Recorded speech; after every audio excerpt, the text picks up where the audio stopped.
पुढील सूचना आणि समारोप परिषदेचे अध्यक्ष आदरणीय पूज्यवंते करुणानंद महाथेरो हे करतील अशी मी त्यांना सर्व आयोजकांच्या वतीने विनम्र याचना करतो, विनंती करतो.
मनसाचे पसंदेन भासती वा करोति वा ततोनं सुखमनवेति छायाव अनपायिनी.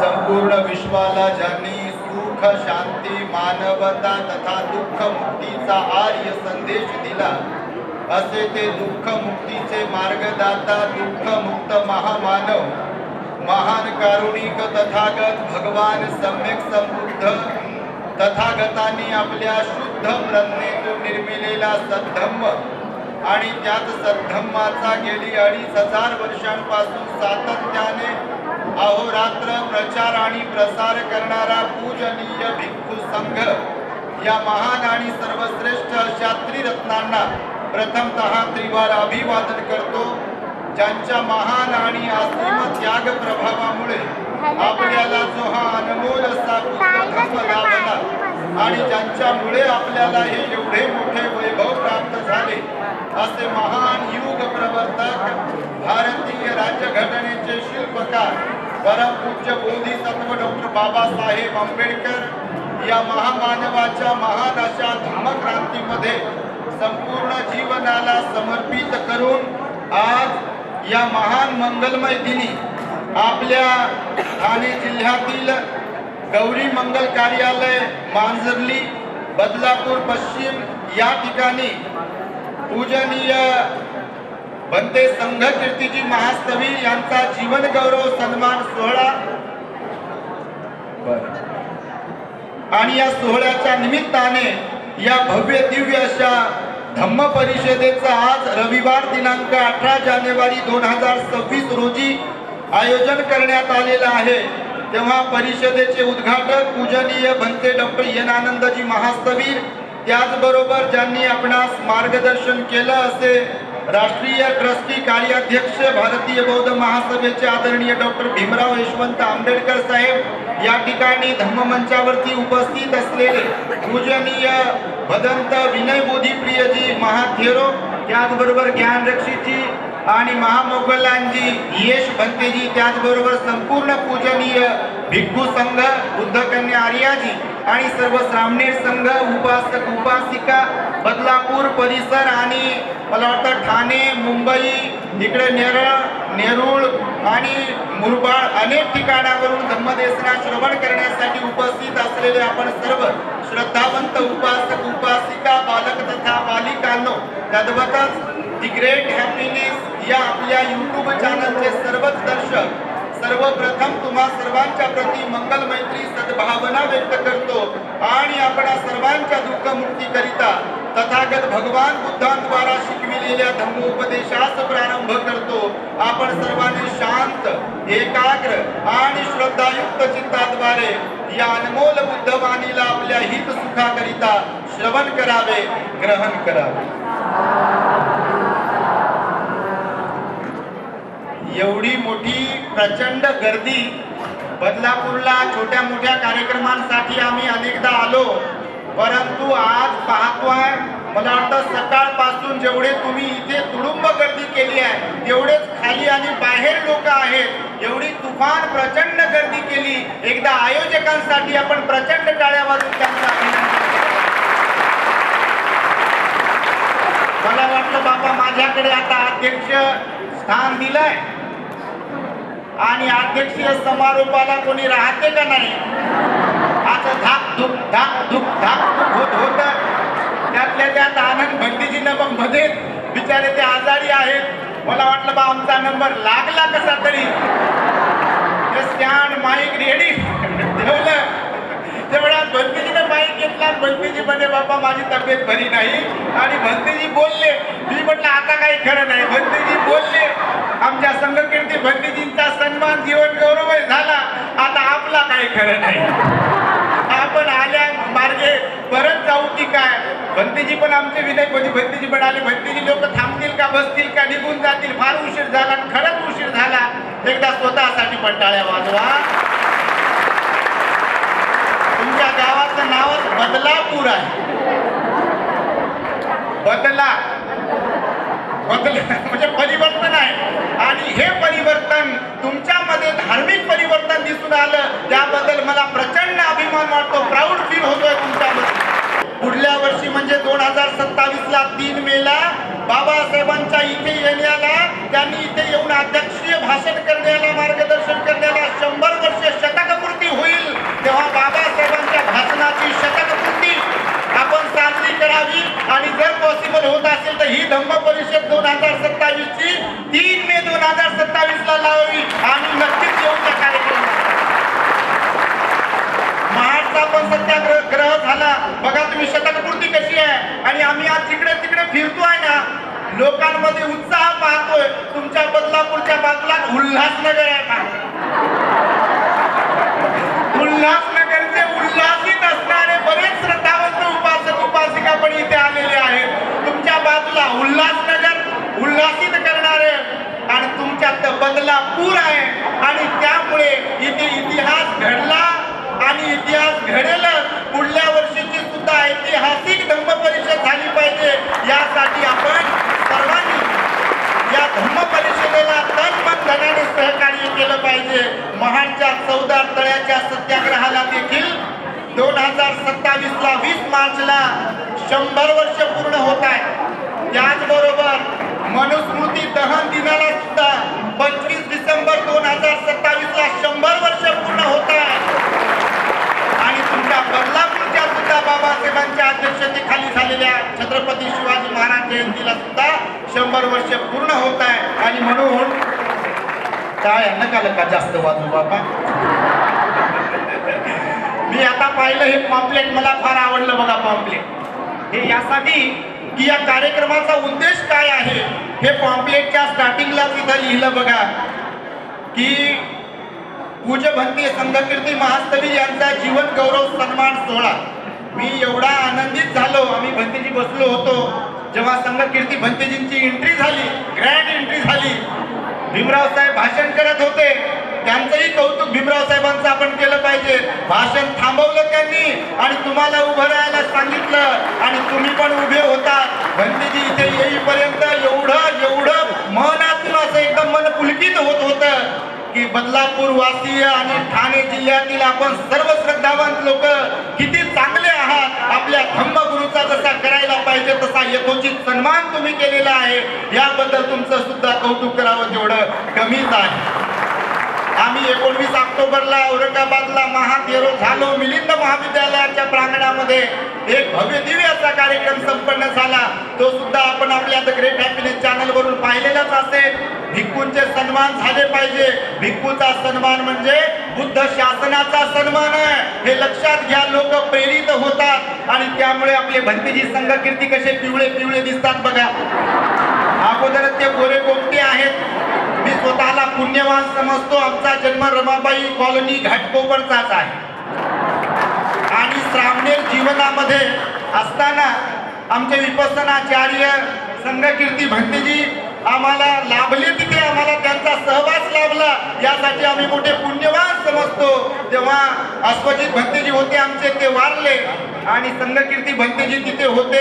रोज तिथे भिक्खू निवासामध्ये ध्यान साधनेचे शिबिर वगैरे वगैरे व्हायचे. भंतेजीच्या सोबत सुद्धा काही ठिकाणी कार्यक्रमाला जाण्याची आम्हाला संधी मिळाली, म्हणून फार आनंद झाला आणि असे कार्यक्रम झाले पाहिजे बघा. त्यानंतर तुम्ही उद्देश लिहिला, धम्मबंधू भगिनी आणि तरुण पिढीमध्ये धम्माबद्दल श्रद्धा व धम्म प्रचाराची भावना वाढविणे. तुम्हाला मी पाहत होतो, तुम्ही काय म्हातारेच नाही सगळे बापा. तुमच्यामध्ये बसलेले लय लोक, हे पा इकडे पण तरुण आहेत, तिकडे पण तरुण आहेत, तरुणी पण आहे. एकदा या तरुण तरुणीसाठी तुम्ही टाळ्या वाजवल्या पाहिजे. आणि कोण म्हणजे आपल्या कार्यक्रमात तरुण तरुणी सहभागी होत नाही? एवढ्या मोठ्या संख्येने तरुण तरुणी आपल्या कार्यक्रमामध्ये सहभागी झालेले आहेत. तोही उद्देश अत्यंत महत्वाचा आहे, श्रद्धा विकसित करण्याच्या बाबतीतला.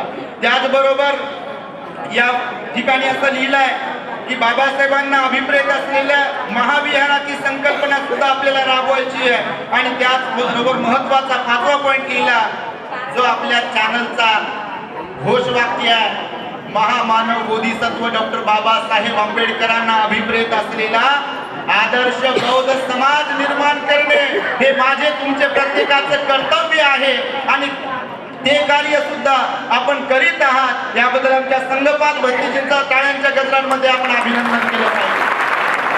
श्रमण त्यांचं अभियान सुरू आहे. सर्वत्र बरेच भंतेजी चांगलं काम करत आहेत. तुम्ही आणि आम्ही पण साक्षीदार आहोत. एक काळ होता आम्हाला कोणी विचारत नव्हतं आणि एक काळ होता तुम्हालाही कोणी विचारत नव्हतं.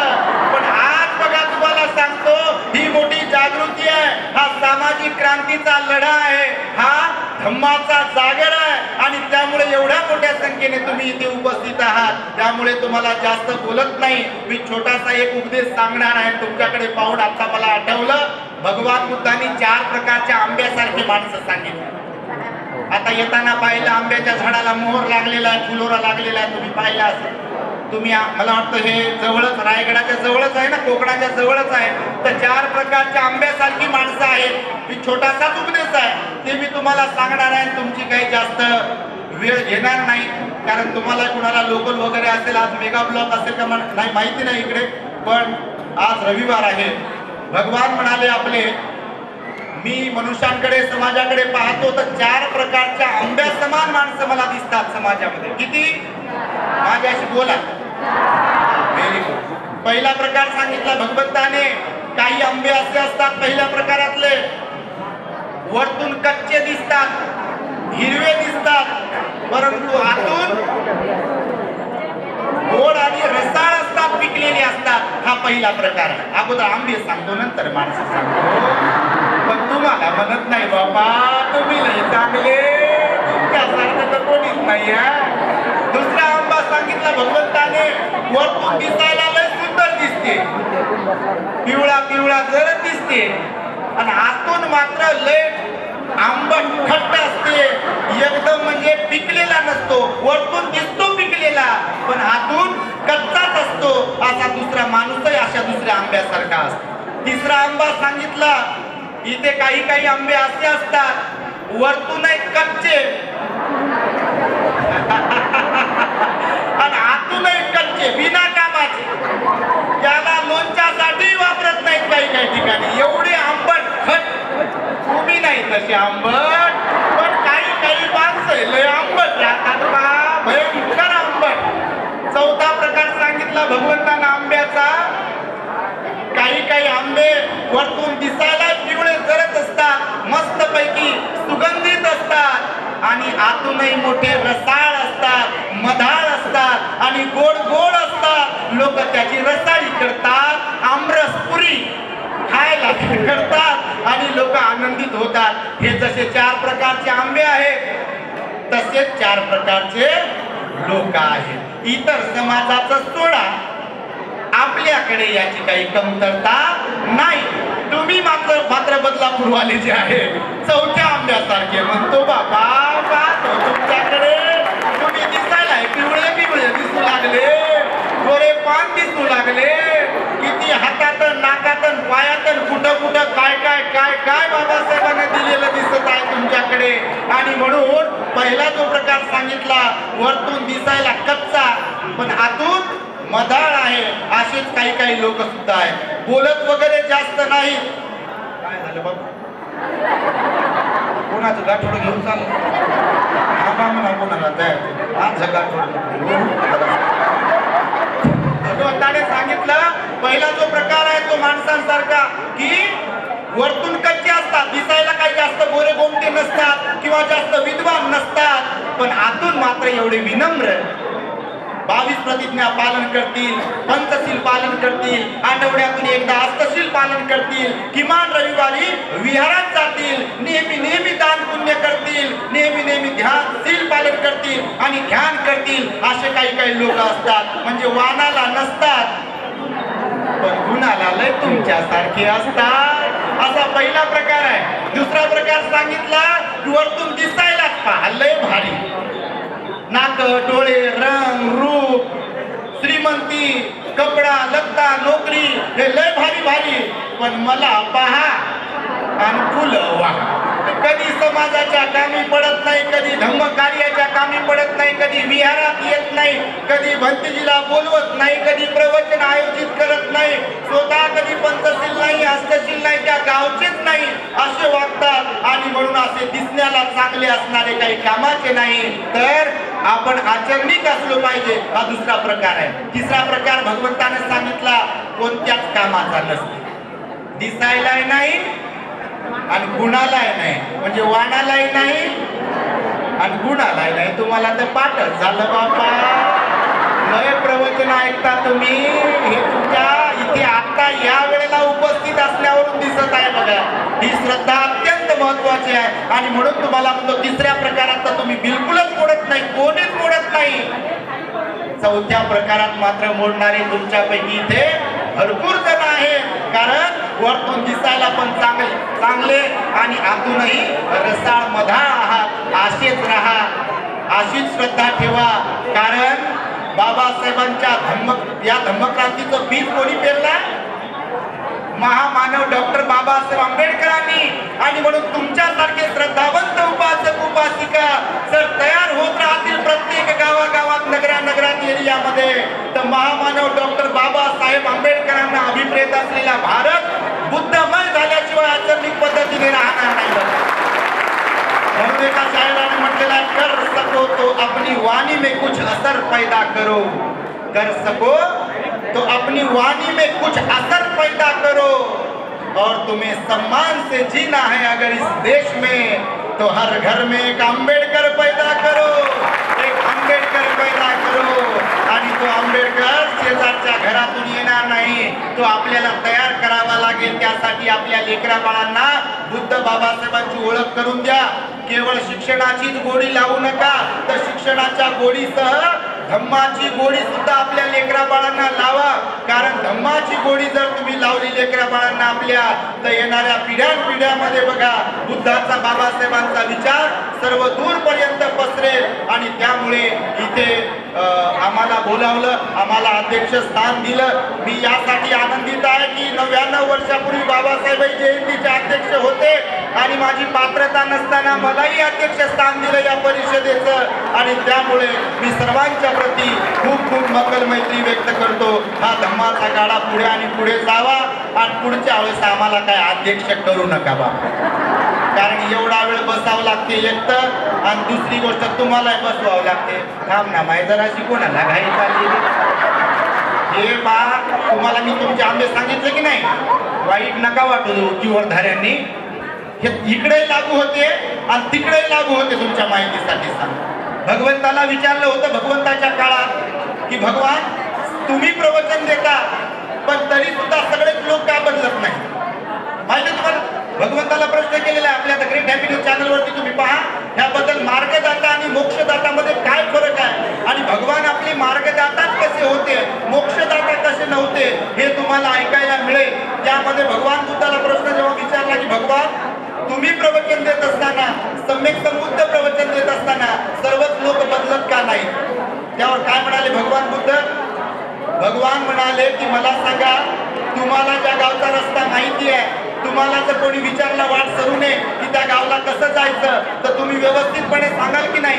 तर तो म्हणाला की हो भगवान, मी तर व्यवस्थितपणे सांगेल. पण भगवान त्याला म्हणाले, ज्यांना ज्यांना तुम्ही सांगता ते सगळेच जर तसेच तिथे पोहोचतात का? त्यावर तो म्हणाला, भगवान त्याची काही खात्री देऊ शकत नाही, कारण माझं सांगण्याचं काम आहे ते मी केलं. ज्याची ज्याची इच्छा होईल, जो जो आपल्या बुद्धीचा वापर करेल तो बरोबर तिथे पोहोचेल. पण ज्यांच्या बुद्धीचा विकासच झाला नाही, ज्यांची चित्त प्रवृत्ती विकसितच झाली नाही, ते पोहोचतील का? पोहोचत नाही. आणि म्हणून मी जरी उपदेश करत असलो तरी सगळेच लोक बदलत नाही, सगळेच लोक श्रोतापन्न, सकृतागामी, अनागामी आणि अरहत होत नाही. आजही हे उदाहरण लागू आहे.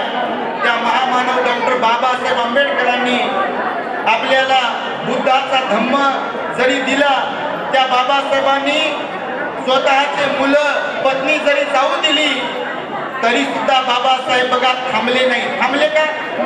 3 मुले, मुलगी, पत्नी मातीमध्ये गेली. 3 मुले, मुलगी, पत्नी मातीमध्ये गेली, तरी त्या युगंधराने पर्वा नाही केली, तरी त्या युगंधराने पर्वा नाही केली. केली का पर्वा? पण तरी सुद्धा आपले सगळेच लोक ध्यानावर आहे म्हणता का? आपले सगळेच लोक ध्यानावर आहे म्हणता का तुम्ही?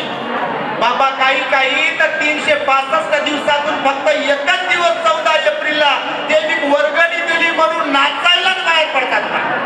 खरं की खोटं? खोटं काय म्हणाल तुम्ही? तुम्ही नाही तसे, पण तुमच्या आजूबाजूला असे असतील म्हणजे असतील, त्यांना काही देणं घेणं नाही आहे. रिझर्वेशन घेतात, स्कॉलरशिप घेतात, सगळं घेतात, खिशे भरतात, पद उपभोगतात, परंतु बाबासाहेबांच्या प्रती जे कर्तव्य आहे ते पार पाडण्याची जेव्हा वेळ येते तेव्हा मात्र मागे हटतात, घरीच बसतात. आणि मग बाल्याची माय आणि बाल्या आपापल्या खोलीत आणि समाज गेला म्हणते चुली. तुम्ही नाही तसे, परंतु असे लोक आहेत. अशा लोकांना जागवण्याचं काम आम्ही द ग्रेट हॅपीनेस चॅनलच्या माध्यमातून करत आहोत. आणि म्हणून सरते शेवटी तुम्हाला एक सूचना करतो, येणाऱ्या 26 जानेवारीला 2026 ही युनिक तारीख आहे, पुन्हा येणे नाही. म्हणून या तारखेला औरंगाबाद शहरामध्ये आम्ही सिडकोकडून जमीन विकत घेतली आहे आणि विकत घेतलेल्या त्या जमिनीवरती 4 माळ्याचा द ग्रेट हॅपीनेस टॉवर उभा करत आहोत. त्याचं भूमिपूजन 26 जानेवारी 2026 ला आहे, ज्यामध्ये ध्यान साधना हॉल, मेडिटेशन हॉल आहे, बुद्ध विहार आहे, ही लायब्ररी आहे, वाचनालय आहे, ग्रंथालय आहे, अत्याधुनिक सुविधांनी युक्त. फॉरेनवरून जरी भिक्षू आले तर त्यांची राहण्याची सोय होईल अशा प्रकारचं भिक्षू निवास असणार आहे, साधक निवास असणार आहे. सुसज्ज अशी बिल्डिंग तुम्ही आपल्या चॅनलवरती पाहतच असताल, त्याची ऍडव्हर्टाइजमेंट सुरूच आहे. तर त्या बिल्डिंगचं काम या 26 जानेवारी 2026 ला आपण प्रत्यक्ष सुरू करतोय बांधकाम. आणि बिल्डिंगच्या इमारतीचा लोकार्पण सोहळा, उद्घाटनाचा सोहळा. माझी अशी मनीषा आहे, समाजाने जर साथ दिली, स्वेच्छेनं जर दान पुण्य केलं, रेती, सिमेंट असेल, खडी असेल, लोखंड असेल, या माध्यमातून, तर 2027 ला 26 जानेवारी 2027 ला द ग्रेट हॅपीनेस टॉवरचं आपण उद्घाटन करणार आहोत तुमच्या माध्यमातून. आणि त्यासाठी म्हणून आपण सर्वांनी सहकार्य कराल अशी एक अपेक्षा, सूचना, निमंत्रणही आपल्याला देतो या कार्यक्रमासाठीचं. आणि माझ्या शब्दांना इथे मी पूर्णविराम देतो. भवतु सब मंगलम रक्षन्तु सब देवता सब बुद्धानुभावेन सदा सुखी भवन्तु ते. भवतु सब मंगलम रक्षन्तु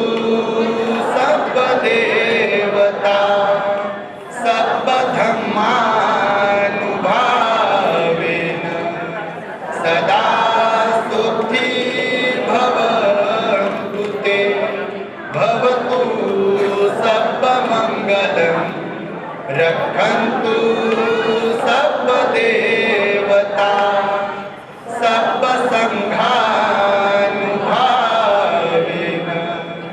सदा सुखी भवन्तु ते।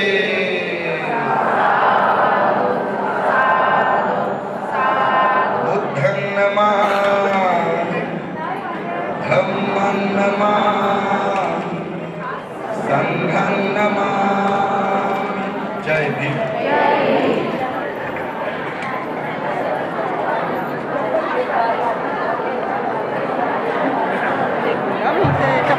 उठायचं नाही, उठू नका, आशीर्वाद गाथा होईपर्यंत खाली बसून राहा, आशीर्वाद गाथा होईपर्यंत मग तुम्हा सगळ्यांना पूज्य भिक्खू संघाला दान देण्याची सगळी संधी उपलब्ध होणार आहे.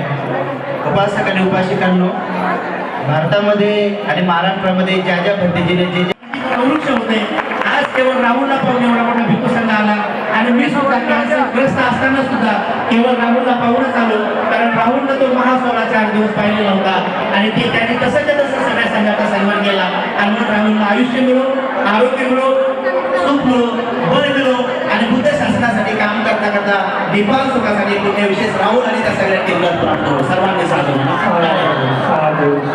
और सागर कीर्ति महास्त्री भक्त जी को हम लोग कोटियां मोदना करते हैं। जितने भी कोटियां जमा की सागर कीर्ति महास्त्री भक्त जी के कारण आज हो रहा है, तो उनका जीवन में जो भी बाधा है तो दूर हो जाए, सुखी हो जाए, सुखी हो जाए। हॅलो उपस्थित सर्व उपासक उपासिका एक महत्वपूर्ण सूचना आपल्या सर्वांना द्यायची आहे. फार महत्वपूर्ण आहे. नमोस्तुते भगवतो भगवान संबोधस्त सज्जनांनो, मुंबई विद्यापीठामध्ये आपल्याला माहिती आहे विमर्शा भंतेजींचं माली विभागासाठी आंदोलन सुरू आहे. महत्वपूर्ण सूचना आहे. 1 मिनिट मी आपल्या सर्वांचा घेणार आहे. मी भक्तीपूर्ण मुंबई विद्यापीठाचा मालीचा विद्यार्थी आहे. आपण सर्व जर या धर्म परिषदेसाठी उपस्थित राहिला, तसंच मी आपल्या सर्वांना 31 जानेवारी रोजी मुंबई विद्यापीठाच्या समोर आंदोलन होणार आहे. आज या धर्म परिषदेमधून आपण संकल्प घेऊन जाऊया, तर पाली जिवंत राहिली, मी जिवंत आहे. जर माझ्या अंगावरती जर जीवन नसतं तर माझा कधीच रोहित वेमुला झाला असता. आज 5 महिने झालेले आहेत ते मुंबई विद्यापीठामध्ये धरण्यावरती सत्याग्रहावरती बसलेले आहेत. म्हणून या धर्म परिषदेमधून आपण संकल्प घेऊन जावा. आपण धर्मश्रवण करायला आला होता, तर आपल्या सर्वांचं माइंडसेट होतं की धर्मश्रवण करणे, भाषण इथे आपण ऐकायला आलो नव्हतो. म्हणून त्या 31 जानेवारीच्या आंदोलनामध्ये आपण यावं. नाहीतर भगवंत विमानचा एक भिक्खूचा मृत्यू झाल्याशिवाय आपल्याला इथे त्या मृत्यूदेहावरती यावं